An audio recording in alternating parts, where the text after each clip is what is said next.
Alright, this is a second elevator at 35,801 Mound Road in Sterling Heights, Michigan.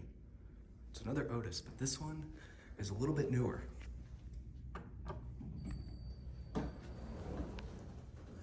Series 5.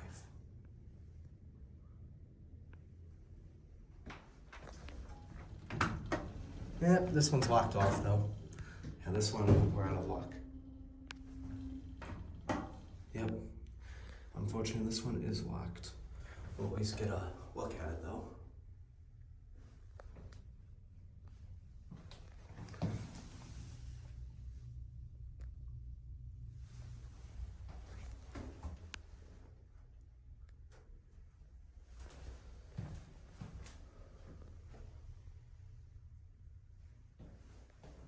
Yep, that's a weird key card reader.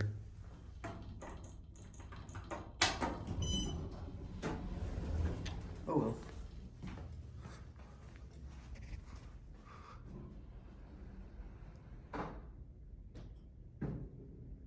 That will be it.